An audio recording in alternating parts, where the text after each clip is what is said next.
ছাত্ৰ ছাত্ৰীসকল আজি দশমমান শ্ৰেণীৰ 4.2 আমি উৎপাদীকৰণ পদ্ধতিৰে দ্বিঘাত সমীকৰণ কেনেকে মূল নিৰ্ণয় কৰিব পাৰি সেইটো আজি তোমালোকক বুজাই দিম।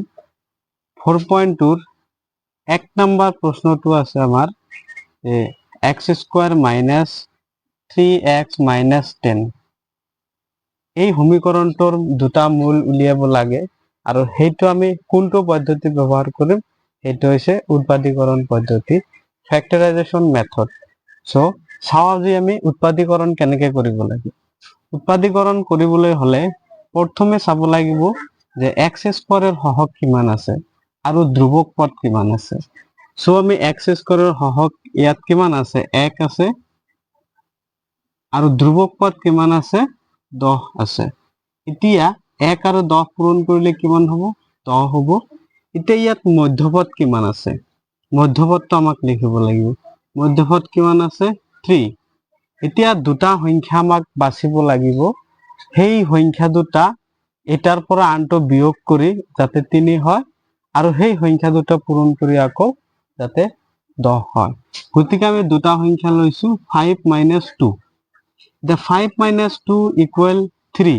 আকৌ 5 আৰু 2 যদি পূৰণ কৰা হয় 10 হয়। এতিয়া যদি আমি বিভিন্ন ধৰণৰ সংখ্যা লব পাৰো, যেনেকুৱা 4 - 2 4 - 1 4 - 1 এইটো কিন্তু 3 থাকে, কিন্তু এই সংখ্যা দুটা পূৰণ কৰিলে আকৌ এইটোৰ সমান নহব।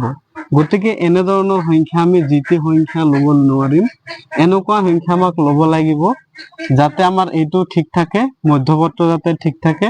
আকৌ আমি ধ্ৰুবক পদ আৰু x² লগত সংখ্যা পূৰণ কৰি যোনটো সংখ্যা পাইছো সেই সংখ্যাটো যাতে সংখ্যা দুটা পূৰণ কৰি পোৱা যায়। এতিয়া আমি এইটো লিখিম কেনেকে x² - 3 ঠাইত আমি লিখিম 5 - 2। 3 ঠাইত লিখিব লাগিব 5 - 2 লগতে x আছে। আলটিমেট এইটো কি হয় এইটো 3 হয়, অকল এইটো মধ্যপদটো বিভাজন কৰা হল -10 = 0। এতিয়া x² - 5x আৰু এইটো মাইনাস আৰু এইটো মাইনাসে প্লাস হ'ব 2x। ব্ৰেকেটটো উঠাই দিলো। এতিয়া -10 = 0। ইয়াৰ পৰা এতিয়া আমাক কমন লব লাগিব। কমন কি আছে সেম বস্তু একে x, ইয়াত এটা x আছে, ইয়াত 5 থাকে, প্লাস ইয়াত 2x - 5। সো এই দুটাৰ পৰা আমি 2 কমন লৈছো, কিয় ইয়াত 2 আছে আৰু 10ৰ গুণিতকৰ ভিতৰতো কি আছে 2 আছে। উৎপাদকৰ ভিতৰত আমি এনেকে লিখিব পাৰো নে 5 × 2 10। গতিকে 10ৰ ভিতৰতো 2 আছে। সো ইয়াত 2 লৈছো কমন, থাকে কি x থাকে আৰু 2 কমন লোৱা হৈছে মানে কিমান থাকে 5 থাকে = 0। এতিয়া x - 2 আৰু x - 2 একে বস্তু হয়। ইয়াৰ পৰা এটা কমন ল x - 5 লৈছো। এতিয়া ইয়াত কিমান থাকে x থাকে আৰু এইটো কিমান আছে +2 = 0। এইটোই আমাৰ উৎপাদক পদ্ধতিৰ ৰুল হয় এইটো। এতিয়া এইটো এবাৰ 0 কৰিব লাগিব আৰু এইখিনিও এবাৰ 0 কৰিব লাগিব। x - 5 = 0 আৰু x + 2 = 0। ইয়াৰ পৰা x ৰ ভ্যালু কিমান আহিব, এইটো মাইনাস আছে সোঁফালে গলে প্লাস হ'ব আৰু ইয়াৰ পৰা +2 আছে সোঁফালে গলে মাইনাস হ'ব। গতিকে আমি এই সমীকৰণটোৰ দুটা ভ্যালু আমি পাইছো। সেই ভ্যালু দুটা কি কি ভ্যালু দুটা হল, এটা হল 5 আৰু এটা হল -2। আৰু এটা প্ৰশ্ন আমি চাও, এইটো উঠাই লোৱা তোমালোকে খাতাত, ভিডিওটো পজ কৰি উঠাই লোৱা। 2x² + x - 6 + x - 6 = 0। ঠিক একেদৰে এইটো আৰু এইটো পূৰণ কৰিলে 12 হ'ব। মই লিখিছো প্লাস 12 তো 4 - 3 কৰিলে কিমান হ'ব, মধ্যপদ কিমান আছে 1 আছে আৰু 4 আৰু 3 পূৰণ কৰিলে 12 হয়। x - 6 = 0।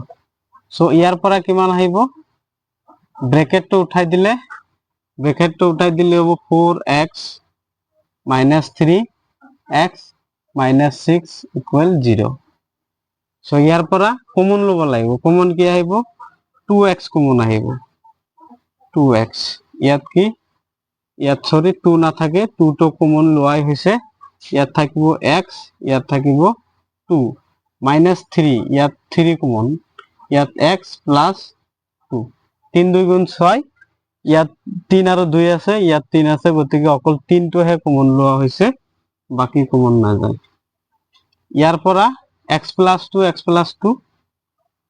plus 2 আৰু ইয়াত কি আছে 2x minus 3, ইয়াত লিখিব লাগিব 2x minus 3 equal 0. এইটো এবাৰ 0 কৰি দিয়া, এইটো এবাৰ 0 কৰি দিয়া। x plus 2 0 আৰু এটা হৈছে 2x minus 3 equal 0. সো ইয়াৰ পৰা x ৰ ভ্যালু কিমান হ'ব? -2 আৰু ইয়াৰ পৰা 2x equal to এটো প্লাস হৈ যাব, মাইনাস আছে, আৰু ইয়াৰ পৰা x ৰ ভ্যালুটো হৈ যাব 3/2. সো ইয়াৰ পৰা আমি যি দুটা মূল পাইছো, সেই মূল দুটা কি কি হল? নির্ণয় x equal -2 আৰু এটা হৈছে 3/2. সো এনেকে আমি উৎপাদীকৰণ পদ্ধতিৰে দ্বিঘাত সমীকৰণৰ মূলবোৰ উলিয়াব পাৰো। ইয়াত কেইটা আছে মই নেক্সট ভিডিঅ'ত আকৌ তোমালোকক সেইটো কৰাই দিম। ধন্যবাদ।